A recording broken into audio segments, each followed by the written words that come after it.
Judges 17, Micah. There was a man from the hill country of Ephraim named Micah.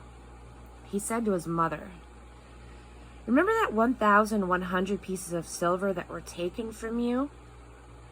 I overheard you when you pronounced your curse. Well, I have the money, I stole it, but now I brought it back to you." His mother said, "God bless you, my son." As he returned the 1,100 silver pieces to his mother, she said, "I had totally consecrated this money to God for my son to make a statue, a cast god." Then she took 200 pieces of the silver and gave it to a sculptor, and he cast them into the form of a god. This man, Micah, had a private chapel. He had made an ephod and some teraphim idols and had ordained one of his sons to be his priest. In those days, there was no king in Israel. People did whatever they felt like doing. Meanwhile, there was a young man from Bethlehem in Judah and from a family of Judah. He was a Levite, but was a stranger there. He left that town, Bethlehem in Judah, seeking his fortune. He got as far as the hill country of Ephraim and showed up at Micah's house. Micah asked him, "So where are you from?" He said, "I'm a Levite from Bethlehem in Judah. I'm on the road looking for a place to settle down." Micah said, "Stay here with me. Be my father and priest. I'll pay you 10 pieces of silver a year, whatever clothes you need, and your meals." The Levite agreed and moved in with Micah. The young man fit right in and became one of the family. Micah appointed the young Levite as his priest. This all took place in Micah's home. Micah said, "Now I know that God will make things go well for me. Why, I've got a Levite for a priest." Chapter 18.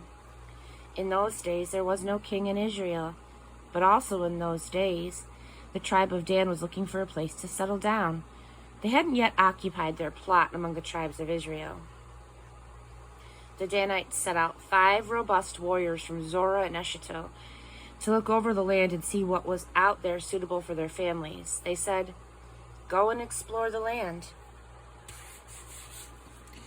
They went into the hill country of Ephraim and got as far as the house of Micah. They camped there for the night. As they neared Micah's house, they recognized the voice of the young Levite. They went over to him and said to him, "How on earth did you get here? What's going on? What are you doing here?" He said, "One thing led to another. Micah hired me and now I'm his priest." They said, "Oh, good. Inquire of God for us. Find out whether our mission will be a success." The priest said, "Go assured. God is looking out for you all the way." The 5 men left and headed north to Laish. They saw that the people there were living in safety under the umbrella of the Sidonians, quiet and unsuspecting. They had everything going for them, but the people lived a long way from the Sidonians to the west and had no treaty with the Arameans to the east. When they got back to Zorah and Eshtaol, their brothers asked, "So, how did you find things?" They said, "Let's go for it. Let's attack. We've seen the land and it is excellent. Are you going to just sit there on your hands? Don't dawdle. Invade and conquer." When you get there, you'll find that they're sitting ducks, totally unsuspecting. Wide open land. God is handing it over to you, everything you could ever ask for. So 600 Danite men set out from Zorah and Eshtaol, armed to the teeth.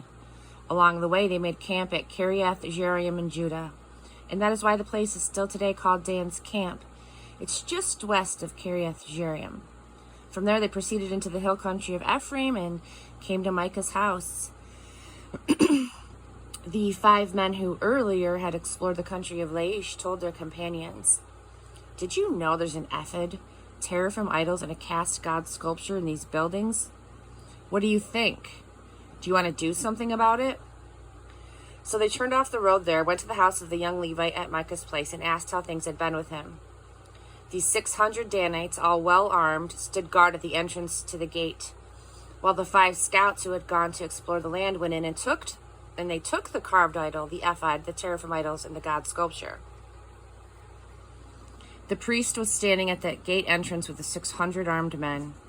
When the 5 went into Micah's house and took the carved idol, the ephod, the teraphim idols, and the sculpted god, the priest said to them, "What do you think you're doing?" They said to him, "Hush, don't make a sound. Come with us. Be our father and priest.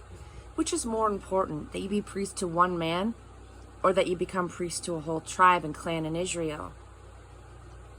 The priest jumped at the chance. He took the ephod, the teraphim idols, and the idol and fell in with the troops. They turned away and set out, putting the children, the cattle, and the gear in the lead. They were well on their way from Micah's house before Micah and his neighbors got organized, but they soon overtook the Danites.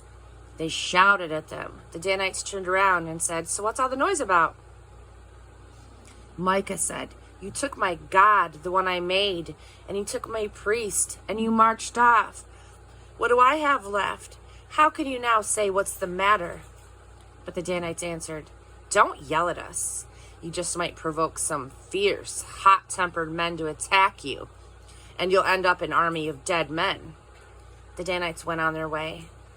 Micah saw that he didn't stand a chance against their arms. He turned back and went home. So they took the things that Micah had made along with his priests, and they arrived at Laish, the city of the quiet and unsuspecting people. They massacred the people and burned down the city. There was no one around to help. They were a long way from Sidon and had no treaty with the Arameans. Laish was in the valley of Beth Rehob. When they rebuilt the city, they renamed it Dan, after their ancestor who was a son of Israel, but its original name was Laish. The Danites set up the god figure for themselves.